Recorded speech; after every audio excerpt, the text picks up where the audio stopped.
Queridos, bom dia, graça e paz continue operante em vossos corações, mais uma vez convictos de que o Senhor há de fazer com que a sua palavra cumpra o seu propósito. Nós já lançamos mãos das Escrituras, palavra do Senhor, capítulo 15 de 1 aos Coríntios, leremos do verso 1 ao verso 11. Estamos já caminhando para o desfecho da carta, onde trabalhamos já bastante coisas, como farei aqui algumas menções, outras ficarão para uma próxima oportunidade que Deus nos conceder, mas seguiremos aí trabalhando o capítulo 15, verso 1 ao verso 11. Como são poucos versículos, eu já farei a leitura desses versículos e depois estaremos retomando esses versículos para pensarmos qual seja a boa, agradável e perfeita vontade de Deus para a nossa vida. Irmãos, diz o texto, versículo 1 do capítulo 15. Venho lembrar-vos o evangelho que vos anunciei, o qual recebestes e no qual ainda perseverais. Por ele também sois salvos, se retiverdes a palavra tal como vô-la preguei, a menos que tenhais crido em vão. Antes de tudo, vos entreguei o que também recebi, que Cristo morreu pelos nossos pecados segundo as Escrituras, e que foi sepultado e ressuscitou ao terceiro dia, segundo as Escrituras. E apareceu a Cefas, e depois aos 12. Depois foi visto por mais de 500 irmãos de uma só vez, dos quais a maioria sobrevive até agora, porém alguns já dormem. Depois foi visto por Tiago, mais tarde por todos os apóstolos, e afinal, depois de todos, foi visto também por mim, como por um nascido fora de tempo. Porque eu sou o menor dos apóstolos, que mesmo não sou digno de ser chamado apóstolo, pois persegui a igreja de Deus. Mas pela graça de Deus sou o que sou, e a sua graça que me foi concedida não se tornou vã. Antes, trabalhei mais do que todos eles, todavia, não eu, mas a graça de Deus comigo. Portanto, seja eu ou sejam eles, assim pregamos e assim crestes. Já oramos, como aqui já na instrumentalidade do irmão Igor, nós confiamos que Deus há de nos trazer a sua vontade ao nosso coração na manhã do dia de hoje, por meio da leitura do texto e da aplicação desse texto. Meus irmãos, percebamos o seguinte, né? O Evangelho foi, é e sempre será a mensagem histórica e suficiente da morte, sepultamento e ressurreição de Jesus Cristo, pela qual Deus salva pecadores e sustenta a sua igreja. Nós vimos no capítulo 1 ao 4, Paulo tratando de assuntos importantíssimos quanto às doutrinas da fé cristã, e nós vimos nesses primeiros capítulos, 4 capítulos, Paulo tratando sobre o comportamento da igreja, que consistia em facções dentro da igreja, divisões da igreja.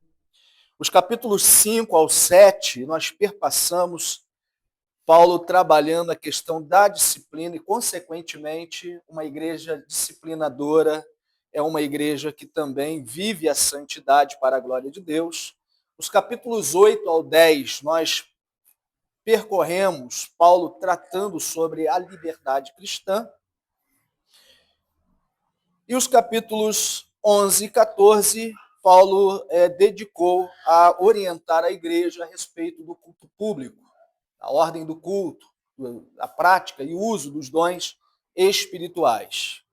Porém, agora Paulo vai trabalhar o fundamento de toda a fé cristã. Ou seja, a ressurreição do Senhor Jesus Cristo. Por quê, pastor? Por que Paulo precisa trazer à tona em que a igreja está alicerçada, fundamentada? Porque dentro da igreja, alguns irmãos da igreja estavam ou começavam a negar que Jesus tivesse ressuscitado, mas especificamente negando a ressurreição futura de todos os crentes, como nós podemos conferir no versículo 12. Nós não lemos hoje, estaremos lendo numa próxima oportunidade, mas ele deixa bem claro para a gente. Ora, se é corrente pregar-se que Cristo ressuscitou dentre os mortos, como, pois, afirmam alguns dentre vós que não há ressurreição de mortos? E aí, meus queridos irmãos, antes de Paulo corrigir esse erro, Paulo vai trazer à tona o que de fato importa recordar a respeito do próprio Evangelho. Por isso que o capítulo ele está se iniciando com a fala do apóstolo Paulo, lembrando aquilo que os coríntios já haviam recebido. Porque, de certa forma, perceba, o problema aqui da igreja e desses irmãos não era um problema de ignorância, de desconhecimento, de algo que eles não tinham ciência, mas era algo que havia caído no esquecimento dos irmãos da igreja. E aí, meus queridos irmãos, toda vez que algo importante cai no nosso esquecimento,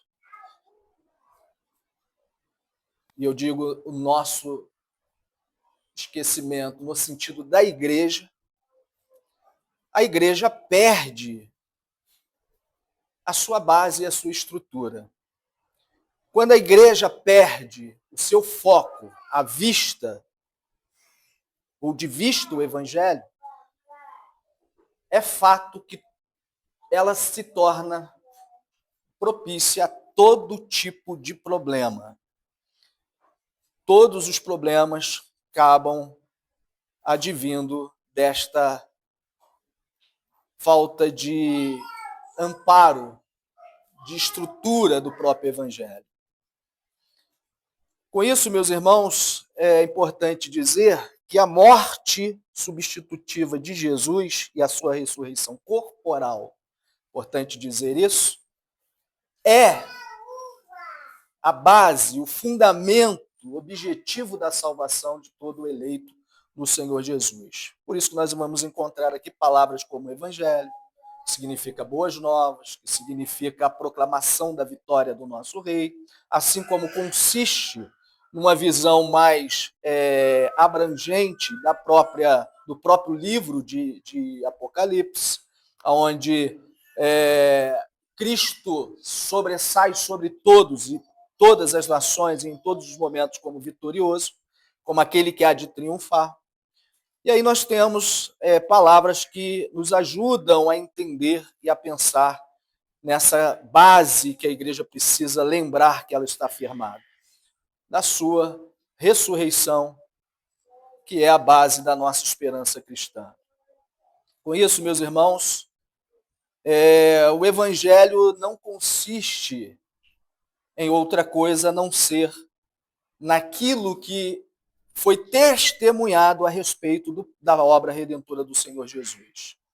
É assim que nós observamos e mantemos os nossos olhos firmados no Evangelho. Ele consiste em fatos históricos realizados na pessoa do Senhor Jesus Cristo, segundo a própria Escritura. E isso vale dizer, meus irmãos, que a fé, neste momento operante, nestes fatos históricos e testemunhados, não está gerado ou alicerçado no sentido de que esta fé gera esses fatos. Ela descansa sobre eles, sobre aquilo que foi testemunhado.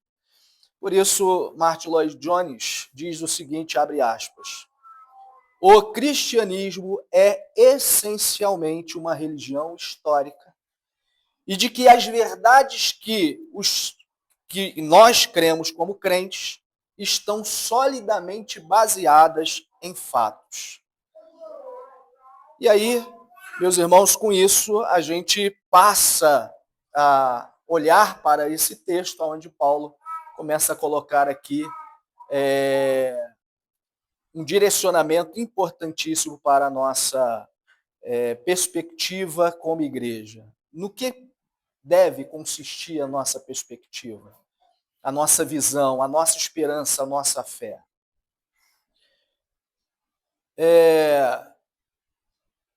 Pensando um pouco sobre um fato histórico, por exemplo, a Segunda Guerra Mundial, o que mais se fazia necessário após anos de guerra, e que muitas famílias aguardavam, não era necessariamente se direcionar por boatos, por rumores, mas apenas um fato era fundamental e importante para trazer paz e esperança ao coração desse público. Somente um comunicado oficial podia trazer verdadeira segurança e esperança. A guerra havia chegado ao seu fim, ao seu término. Não é diferente com o Evangelho. Não é diferente com aquilo que nós pregamos e buscamos viver. Porque o Evangelho não está fundamentado na nossa opinião, no nosso achismo, nos nossos pitacos, na nossa opinião religiosa, mas ele consiste muito mais do que alguns pensam e defendem, como se fossem também um acúmulo apenas de orientações morais e virtuosas. Pelo contrário, o Evangelho é um anúncio divino que traz para nós algo realizado, consumado, um fato histórico consumado. Cristo venceu, foi sepultado e ressuscitou ao terceiro dia. É fato, meus irmãos, também, por que não lembrar que hoje vivemos épocas em que o Evangelho passou a ter outros coloridos, outras palavras associadas a ele, para designar quase que tudo na vida das pessoas, inclusive as pessoas que estão dentro da igreja.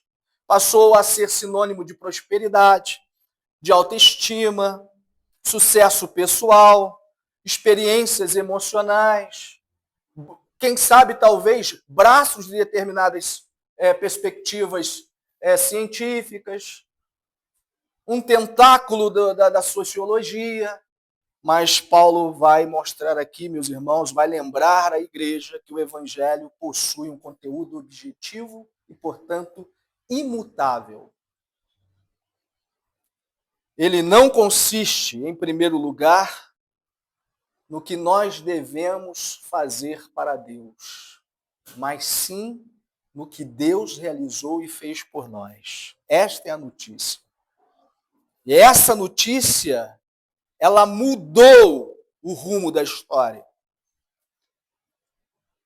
Ela mudou a nossa perspectiva de enxergar a vida. Nós não vemos mais a vida sem esse auxílio das Escrituras. Por isso, meus queridos irmãos, quero conversar com os irmãos um pouco hoje sobre o Evangelho essencial. Cristo morreu, foi sepultado e ressuscitou ao terceiro dia. E Paulo aqui apresenta pelo menos 3 fundamentos que demonstram isso. Por que o Evangelho permanece sendo essencial, fundamental? a única esperança da igreja. Primeira coisa, versículo 1 e 2, gostaria que os irmãos retomassem a leitura comigo, por favor. Irmãos, venho lembrar-vos o evangelho que vos anunciei, o qual recebestes e no qual ainda perseverais. Por ele também sois salvos, se tiverdes a palavra tal como vou-la preguei, a menos que tenhais crido em vão.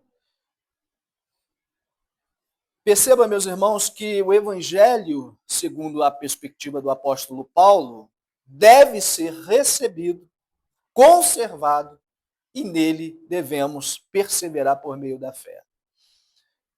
E é interessante porque a palavra utilizada pelo apóstolo Paulo aqui traz a ideia de um recebimento oficial transmitido por uma tradição autorizada. Então não é qualquer evangelho. Por isso, Paulo, na defesa do seu apostolado, sempre dirá isso. O evangelho que eu recebi foi-me dado por Cristo Jesus. O evangelho não é ao meu bel prazer. Eu recebi oficialmente, eu estou autorizado como tal para compartilhar com vocês. E, portanto, antes de lembrar o conteúdo deste evangelho que Paulo pregou, ele há de recordar como este evangelho opera, atua na vida da igreja. Por isso o versículo 1 mostra para nós, ele dizendo, torno-vos a lembrar. Veja, ele não está aqui apresentando algo novo. Mas sim, o evangelho precisa ser corretamente, constantemente recordado, lembrado. Os coríntios haviam ouvido, ouviram, receberam, e segundo a leitura do apóstolo Paulo, permaneceram nele. Porque a fé cristã alicerçada nesta obra redentora do Senhor Jesus Cristo, é nisto que consiste o evangelho, a fé cristã precisa ser uma fé perseverante. Por isso o versículo 2, por ele também vocês são salvos, ou sois salvos. E a salvação aqui, segundo o apóstolo Paulo, é apresentada como uma realidade contínua, operante. Isso não significa perda de salvação, pelo contrário, indica que Deus continua trabalhando operantemente no coração e na fé do seu povo mediante o seu evangelho. A perseverança nossa, meus queridos irmãos, ela só é possível e acontece porque Deus preserva aqueles que são seus. Preserva os seus eleitos por meio ou através dos meios de graças que ele estabeleceu. A igreja jamais amadurece ou vai crescer, se estruturar, progredir, se ela deixar para trás o evangelho. Ou seja, ela só cresce, só amadurece, só se estrutura quando ela entende a importância de continuamente perseverar no evangelho. Por isso, nosso primeiro ponto é o recebimento deste evangelho. Lembrai-vos dele. Tenhais o evangelho no vosso coração e na vossa mente. Por isso, meus queridos irmãos, que depois de lembrar a igreja como o evangelho deve ser recebido, Paulo agora vai resumir o conteúdo essencial deste evangelho. Então, mais do que pregar, entender qual é o modo operante deste evangelho na nossa vida. Que é o que faz toda a diferença. Versículos 3 a 8 vão dar para nós esse segundo fundamento. Tudo consiste na obra redentora do Senhor Jesus. Veja os versículos 3 a 8, por favor. Antes de tudo, vos entreguei o que também recebi. Ele vai dizer isso também sobre a ceia do Senhor. Que Cristo morreu pelos nossos pecados segundo as Escrituras. E que foi sepultado e ressuscitado ao terceiro dia segundo as Escrituras. E apareceu a Cefas, a Pedro, e depois aos 12, depois foi visto por mais de 500 irmãos de uma só vez, dos quais a maioria sobrevive até agora, porém alguns já dormem. Depois foi visto por Tiago, mais tarde por todos os apóstolos e finalmente, depois de todos, foi visto também por mim como por um nascido fora de hora. Isso mostra, meus queridos irmãos, que o Evangelho consiste na obra histórica e redentora de nosso Senhor Jesus Cristo, segundo as Escrituras. Por isso, Paulo usa aqui verbos como transmitir, que, fazendo um aprofundamento mais específico do termo, ele é usado sempre no sentido mais técnico daquilo que se quer transmitir fielmente de uma tradição exclusivamente daquela que o próprio apóstolo Paulo se diz detentor. E aí, meus queridos irmãos, o centro do evangelho jamais será antropocêntrico. Jamais terá o homem no seu núcleo. Pelo contrário, Cristo é o centro. A obra da igreja, a sua fé está alicerçada no evangelho cristocêntrico, naquilo que a obra consumada de Jesus nos apresenta. Cristo morreu, diz ele no versículo 3, por nossos pecados.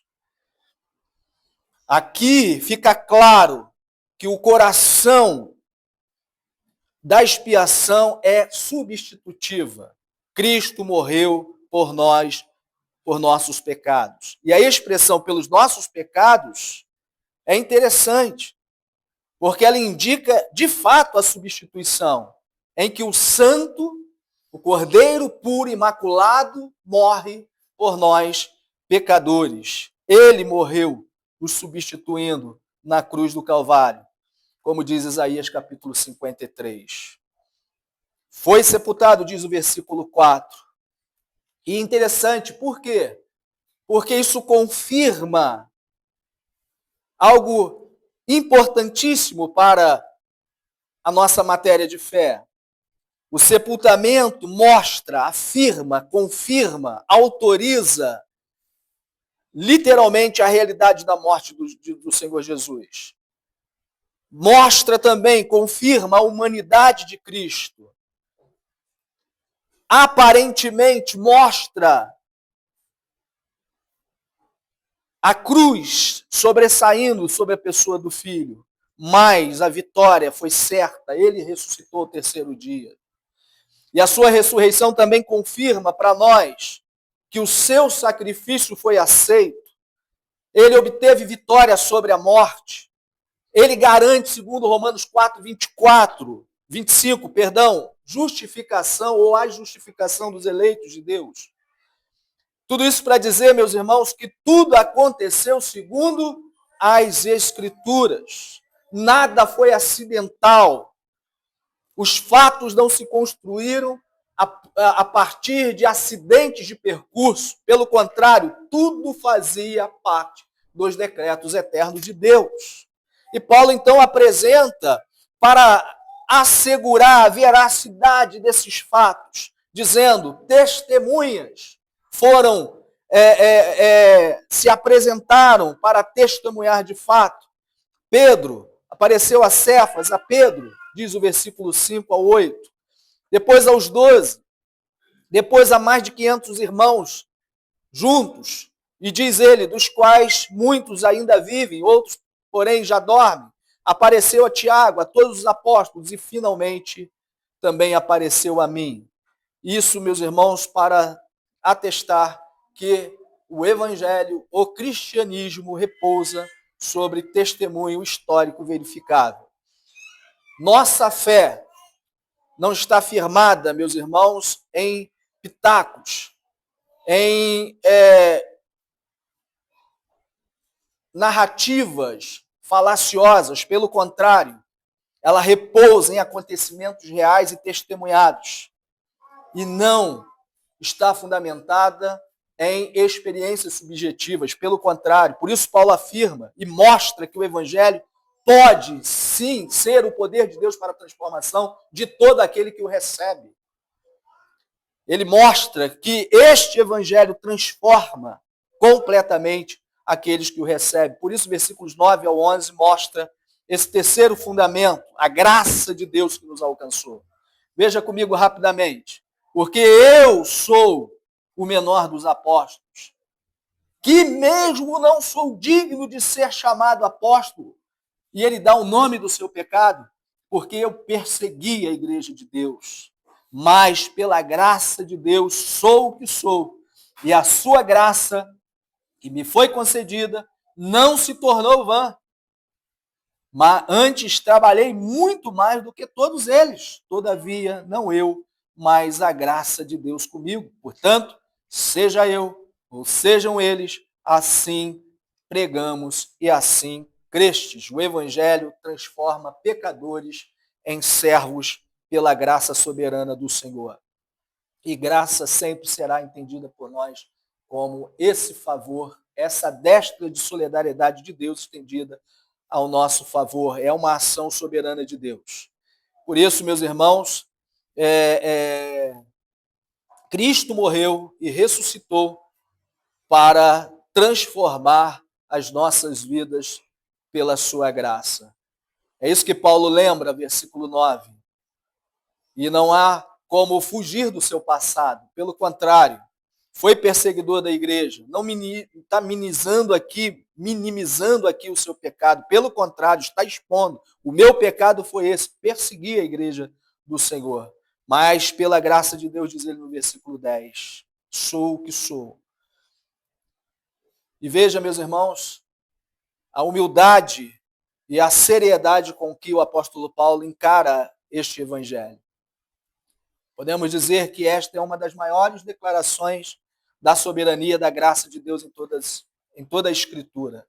A graça, diz ele, chama, transforma, sustenta, capacita. Por isso ele disse, se eu posso defender o meu apostolado, trabalhei muito mais. Mas, fique claro o seguinte, não eu, a graça de Deus foi operante por mim. E aqui encontramos, por certo, meus irmãos, o equilíbrio que precisa ter na nossa vida. A graça soberana e também a responsabilidade de cada um daqueles que estão a serviço do Senhor. Veja o versículo 11. O conteúdo da pregação deve mudar. Não, pelo contrário, deve permanecer o mesmo. Todos os apóstolos aqui proclamaram o mesmo conteúdo, a mesma mensagem. Não havia aqui evangelhos concorrentes. Pelo contrário, a maior evidência da graça, meus irmãos, não é apenas em que os pecadores são perdoados dos seus pecados, mas é que este evangelho, pela graça de Deus, muda a vida desses pecadores e os transforma em servos úteis ao nosso Deus. Porque qual vantagem teríamos, meus irmãos, em recebermos uma mensagem que só nos daria a ideia do que nos espera, do erro que cometemos, se ele não pudesse realmente operar em nossas fraquezas e trabalhar regenerando o nosso coração pela graça de Deus e pelo seu Espírito Santo. Por isso que Calvino vai dizer que todo o evangelho está contido, está firmado, enraizado na morte e na ressurreição do Senhor Jesus Cristo. O reverendo John Owen diz que a cruz, ela satisfez plenamente a justiça de Deus. A ressurreição proclamou essa satisfação ao mundo. Por isso concluo, meus irmãos, dizendo o seguinte: no momento em que vivemos, no mundo em que busca apenas novidades religiosas, não é à toa que nós temos uma infinidade de denominações, ao bel prazer e a gosto de tantas pessoas. Paulo aqui conduz a igreja de volta àquilo que é essencial. Primeiro, o evangelho não muda. Segundo, Cristo morreu. Terceiro, Cristo foi sepultado. Quarto, Cristo ressuscitou. Quinto, esta é a mensagem que salva. Sexto, essa é a mensagem que deve operar e sustentar a igreja pelos séculos dos séculos. Sétimo, essa é também a mensagem que deve transformar pecadores em servos úteis ao nosso Deus. E oitavo, essa é a mensagem que nos garante o cumprimento da promessa de Deus quanto à esperança da salvação.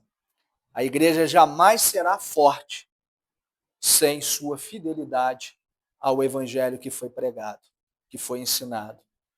Toda vez, sempre que a igreja se afastar do evangelho, por isso Paulo vai dizer, não se afastem da simplicidade que há na cruz de Cristo e da certeza da ressurreição do Senhor. Porque quando nós fizermos isso como igreja, nós vamos perder a nossa identidade. Quando nós retornamos ao evangelho, este é o grande apelo da reforma, nós reencontramos a razão da nossa existência, da nossa vida. Nós reencontramos a importância da missão.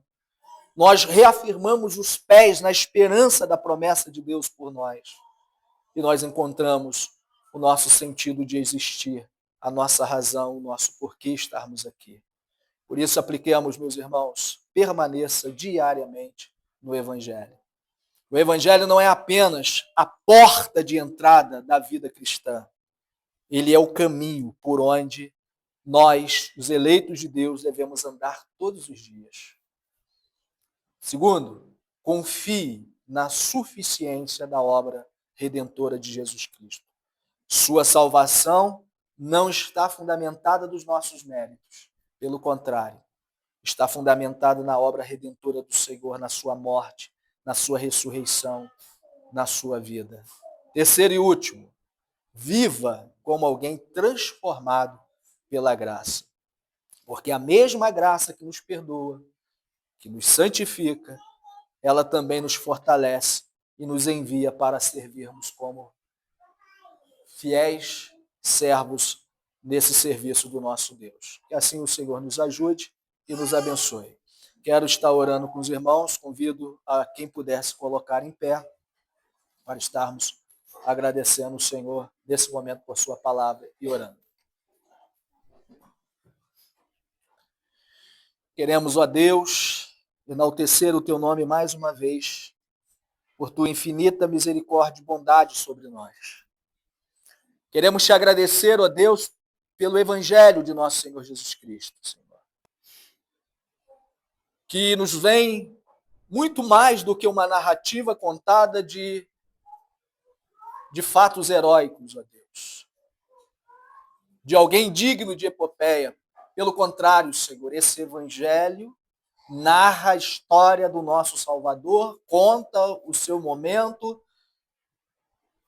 o cumprimento das Escrituras e da promessa de Deus, sim, mas ele é operante na nossa vida, no nosso ser. Isso, Senhor, faz com que a salvação na vida dos teus eleitos seja possível, Senhor, porque ele é o poder de Deus para a salvação dos que creem.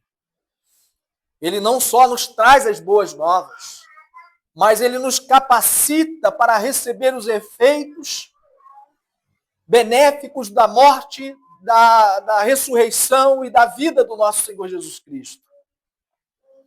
Ele nos torna possíveis, o possível, ó Deus, estarmos aqui mesmo sendo os mais miseráveis pecadores. Ele nos faz olhar para a cruz, para aquele que nela foi pendurado, sendo ele o Cordeiro de Deus, que é capaz de tirar o pecado dos nossos ombros e nos assegurar a entrada nos portais da eternidade para vivermos em glória contigo, Senhor.